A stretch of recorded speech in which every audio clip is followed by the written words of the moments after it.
It's difficult to determine when they showed up virtually. I'm glad to hear that there has been this bill introduced by the minority. I'm hoping we can bring them all together into one bill that we can all get behind, because, as I said, this is an American issue. It is not a partisan issue. Today's hearing. As you and I have discussed, we share a common view that we have entered a new and more competitive era with China, a China now displaying global ambitions. And where I think many on this committee have concerns that the administration's strategies and policies to deal with this new China still fall well short of answering the enormity of the challenge. Unfortunately, during the last 4 years, the Trump agenda has served to only empower Chinese aggression, weaken U.S. influence, and fail American workers. This moment demands a strong, strategic response that can begin to rebuild American leadership and invest in our ability to outcompete China in the generation ahead.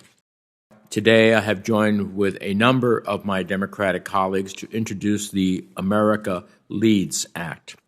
This bill seeks to do three things: invest in American competitiveness, invest in American alliances and partners, invest in our values, and invest, I would add, in our economic statecraft and ensure China pays a price for its predatory actions.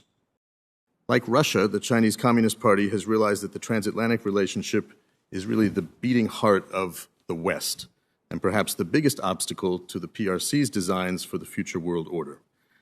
China's global ambitions are simply not possible if the transatlantic alliance remains strong and united in opposing Chinese authoritarian overtures.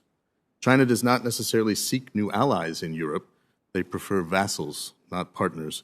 But it does want to drive a wedge between the United States and our allies. Russia and China are not a monolithic bloc, and there are certainly tensions and friction points in that relationship. But their growing strategic convergence is more than a simple marriage of convenience. It's based on a shared assessment of the threat the United States and our allies pose to their ambitions through our strength, our prosperity, and our values.